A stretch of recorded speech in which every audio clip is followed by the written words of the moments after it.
Hello বন্ধুরা, নমস্কার। আপনারা তো দেখলেন আমি বোনের বাড়িতে চলে গেলাম। তো এখানে এসে ছাদের উপরে বসে আমরা প্রায় সময় বাতাস খাই, খুব ভালো লাগে। তো এখানের ওয়েদারটা এত সুন্দর জাস্ট দেখার মতন। তাই ভাবলাম আপনাদের সাথে কি একটু শেয়ার করি। আকাশটা এত সুন্দর লাগছে, এটা কিন্তু সন্ধ্যার ভিডিও। ঘুরে টুরে এসে একটা ভিডিও তো দিলাম, ঘুরে এসে তারপরে ওই সন্ধ্যার সময় একটু ঘুরতে গেলাম। তো গিয়ে বসলাম, আর এখানে দেখুন বানি, ওর নাম কিন্তু বানি। ও দুষ্টুমি করছে, ওকে যেভাবে ডাক দিবেন এভাবে ও উত্তর লবে, করে উত্তর লয়। খুব ভালো।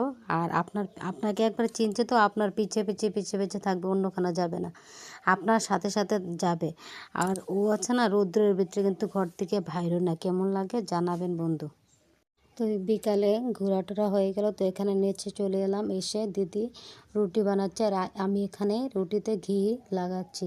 জানেন তো আমার দিদি কিন্তু এই ঘিগুলো বাড়িতে করেছে। ঘি করতে পারে, দই করতে পারে, অনেক কিছু করতে পারে। তো এই পাতাগুলো কিসের পাতা আমার জানা নেই, কিন্তু দিদি ওই পাতাগুলোকে সুন্দর করে বেসন দিয়ে অনেক কিছু দিয়ে মিলিয়ে তারপরে বাজি করছে। খুব ভালো লাগছে। এই বড়াগুলো এত স্বাদ হয়েছে কি বলবো। অনেকে পকোড়াও বলে, তাই আমি এখানে বড়াই বলছি, বাঙালির ভাষা আপনারা তো জানেন। আর এখানে বড়াগুলো করছে, আর আমি একটু ভিডিও করে নিলাম, কেননা এই বড়াগুলো আমি কখনো খাইনি। তো দিদি অনেক কিছু রান্না পারে, যেটা আমি এখনও পারিনি।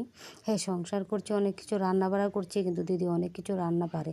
তো এখানে ডাল করলো, সোয়াবিন তরকারি করলো, যত নিরামিষ এগুলো করলো। তো এখানে বড়াগুলো হয়ে গেল, নামিয়ে দিল। আর এখানে আমার ছেলে শুয়ে দেখুন মোবাইল দেখছে, আর আমার দাদাভাইও মোবাইল।